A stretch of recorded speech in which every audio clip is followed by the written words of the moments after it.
Olá, seja muito bem-vindo. Meu nome é Lê Garcia. Eu preciso ser muito honesto desde o início, porque é isso que eu sempre faço nas minhas abordagens cinematográficas críticas. Não me espere imparcialidade aqui. Primeiro porque a gente sabe que imparcialidade não existe quando se trata de apreciação artística. Arte é subjetividade. Então eu tô aqui, na melhor das hipóteses, para argumentativamente convencer a você da qualidade desse filme, Vingança e Castigo, ou talvez da falta de qualidade dele.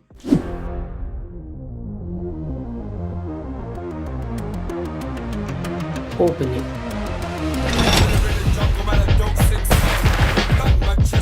Please.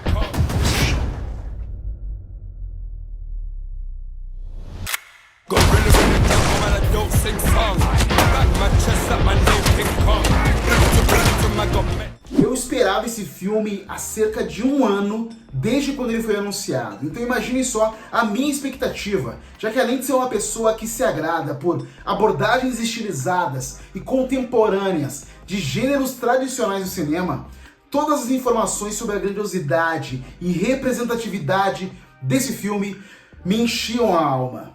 E eis quais eram as informações. James Samuel, diretor de cena, que tem trabalhos realizados com Jay-Z, que olha só, é o produtor desse faroeste com um super elenco negro. Tem a maravilhosa Regina King de Watchmen, tem o Idris Elba de Esquadrão Suicida, de The Wire, de Luther, tem a Zazie Beetz de Coringa, de Atlanta, de Deadpool, tem o Lakeith Stanfield de Judas e o Messias Negro e também de Atlanta, tem o Jonathan Majors de Lovecraft Country e o Delroy Lindo de Destacamento Blood, além de Eddie Gattei e Damon Wayans Jr. em participações menores. Some isso aos acessos posteriores que eu tive, ao teaser e ao trailer, e pronto, eles estavam me entregando o meu prato cheio de diversão. Violência estilizada e uma trama de vingança protagonizada pelos astros negros do momento, com uma edição sincopada e uma trilha sonora incrível. E quando eu pude finalmente assistir ao filme, eu percebi, o que me foi prometido foi entregue. Vingança e Castigo, uma produção da Netflix, é um prazer sangrento, um faroeste de vingança, repleto de personagens memoráveis, interpretados por atores talentosos, com cada cena e momento encenado por uma beleza voluptuosa e um poder cinético, próprio de quem está há muito tempo envolvido em produções musicais, como é o caso do James Samuel.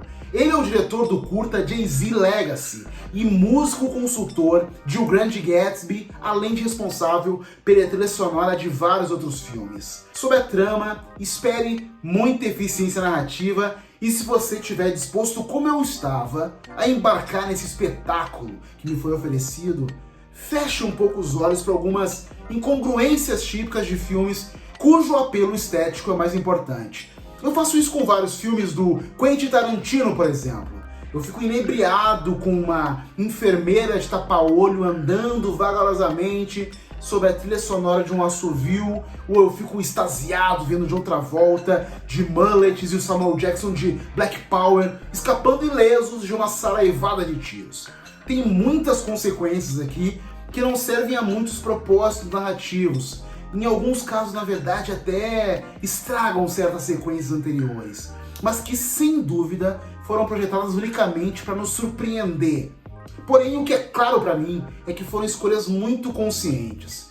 A adoção da suspensão de descrença total em detrimento de belas sequências que colocarão o diretor num outro patamar no seu próximo filme. Isso porque o James Samuel parece muito determinado a enfiar todas as ideias que ele puder nessa sua primeira obra, o que é um problema comum e quase sempre perdoável para filmes de estreia.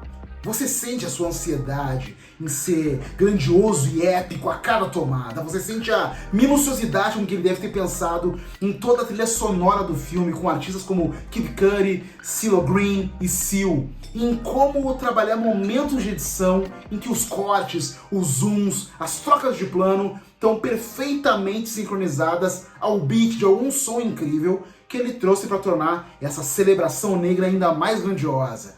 E tá tudo ali.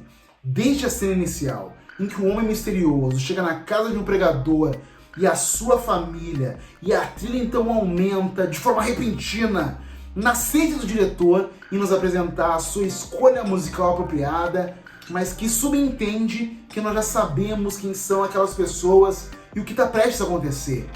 Aliás, isso é um problema que eu venho identificando em alguns filmes, pressuposições de trama que parecem crer que por nós termos visto tanto e tantas vezes o seu trailer, já querem nos entregar fatos sem que nós nos demos conta de que precisamos de informações anteriores. Mas ok, porque essa lentidão e mistério de Samuel que ele nos dá na cena inicial, ela é bem reconhecível nos filmes de faroeste. E de certa forma a gente sabe quem são aquelas pessoas. A gente tem o Michael Beach e a DeWanda Wise em pequenos, mas honrosos papéis. Então a gente sabe o que está para acontecer. E a condução de toda a direção nos coloca no sentimento certo, porque nessa angustiante cena de abertura nós nos preocupamos com essa família, pois eles estão prestes a serem massacrados. É isso que acontece com as famílias que recebem visitantes misteriosos e silenciosos nos filmes de faroestes. Só quem sobrevive nesse massacre é uma criança, Nat Love, que cresce para se tornar um fora da lei que rouba ladrões de banco. É, aquele menino, testemunha traumatizada do assassinato dos seus pais, ele é marcado por uma cruz na testa, riscada com uma faca pelo assassino. E um pouco depois nós conhecemos o adulto Nat, o papel de Jonathan Majors, quando ele acabou de se vingar dos homens que cometeram aquele crime. Quem falta é exatamente aquele homem misterioso que o marcou na testa. Rufus Buck, papel de Idris Elba, que supostamente está cumprindo uma sentença de prisão perpétua, mas logo é liberado por uma gangue liderada pela violentíssima Trudy Smith, a sempre maravilhosa Regina King. E o cavaleiro atirador Cherokee Bill, o papel do Lakeith Stanfield. Enquanto isso, a gangue de Nat roubou um carregamento de ouro que originalmente pertencia a Rufus, que precisa do dinheiro para administrar a cidade de Redwood City, um lugar que ele tenta vender como uma espécie de utopia negra independente, embora sob seu próprio controle brutal e ditatorial. E o Nat se junta a Bass Reeves, papel de Delroy Lindo, o homem da lei que originalmente capturou Rufus, bem como a sua própria gangue. Tem a Marvy Fields, a Zazie Beetz, dona de um salão e uma cantora com envolvimento amoroso com o Nat. E fechando a gangue nós temos a Danielle Deadwyler, como a Cuff, corajosa segurança da Mary, que também se alia à missão. E nós temos também o Jim Beckworth, papel de Harry J. Sickler, um jovem atirador ansioso para provar sua velocidade superior com uma pistola. Conhecedores da história ocidental, estejam avisados por favor. Como o próprio início do filme indica, falando que embora os eventos dessa história sejam fictícios, essas pessoas existiram. Muitos dos principais personagens da história compartilham realmente os mesmos nomes de pessoas reais que viveram e morreram no Velho Oeste, incluindo Nat Love, o Bass Reeves, também explorado na série Watchmen, a Mary Fields, também conhecida como Stagecoach Mary, o Jim Beckworth e o Cherokee Bill. Porém, os eventos dos quais eles participam são em sua maioria um disparate inventado, como que está sendo feito inclusive com a figura do abolicionista John Brown na ótima série do Prime Video, The Good Lord Bird. E tudo isso para reunir em uma série as figuras históricas negras do Velho Oeste, aquelas que são amplamente ignoradas pelos livros de história e pelos principais criadores de mitos ocidentais. Vai que, ao ver junto todos esses personagens em um filme de ação, você possa ficar inspirado a procurá-los e aprender mais sobre os seus feitos na vida real.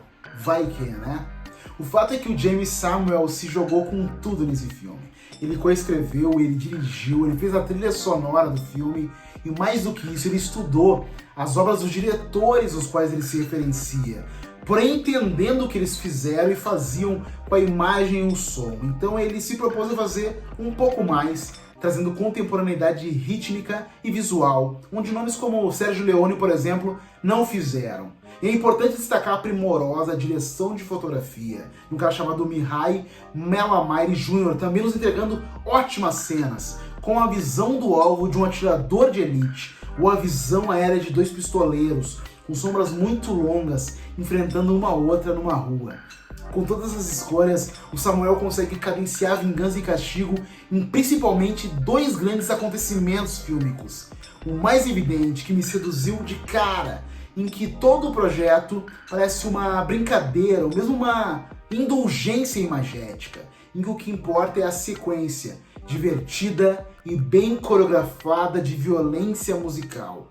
Mas isso até o ponto em que, amarrando as pontas e mostrando uma maturidade para abraçar aspectos melodramáticos profundos escondidos por baixo daquela camada de tiroteio e pó de areia, ele se torna um filme mais sério, uma tragédia familiar e quase mitológica sobre como a violência pode gerar mais violência.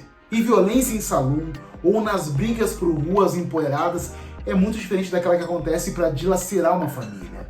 Em uma obra repleta de personagens negros, de um diretor negro, racismo e genocídio também apontam a sua existência no universo desse filme, como por exemplo quando um personagem negro revela uma cicatriz no pescoço, indicando que sobreviveu a um linchamento.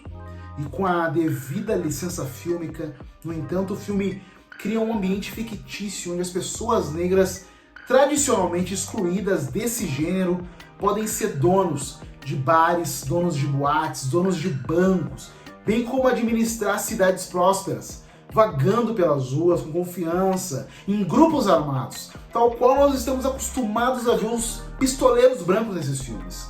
Não há o temor por ser derrubado do cavalo a qualquer momento e sufocado até a morte por um homem da lei. Se isso for confuso para você, volte para o início do filme para reler os cartões iniciais, embora os eventos dessa história sejam fictícios. O filme de estreia de Jeymes Samuel é sem dúvida uma bem-vinda, uma maravilhosa continuidade das tradições dos Black Westerns, que começaram com os filmes de Richard C. Kahn nos anos 30, decolando nos anos 70 durante a Blaxploitation, com produções como Um por Deus, Outro pelo Diabo, de e com Sidney Poitier e Thomasine Burchell, de Gordon Parks Jr. O gênero só foi retomado na década de 90, com o Massacre de Rosewood, de John Singleton, em 97, com Ving Rhames, Don Cheadle e Esther Rogen no elenco. E Vingança e Castigo segue o mesmo caminho de um clássico do Mario Van Peebles, Pulse, um black western de 1993 estrelado por Blair Underwood, Tiny Lester e Pam Grier. Como esse filme, o Vingança e Castigo também se concentra na história de um filho fora da lei, em busca de vingança pelo seu pai pregador morto. E faz isso entregando um filme que é puro espetáculo, transformando movimento e som em fonte de absoluto prazer. Em uma época de filmes de ação cada vez mais desleixados, é um alívio ver uma obra dessas nas mãos de um diretor que sabe e principalmente quer muito contar uma história através de uma câmera. Eu espero que vocês tenham curtido esse vídeo. Um grande beijo, me segue aí em todas as redes e muito obrigado por estarem juntos.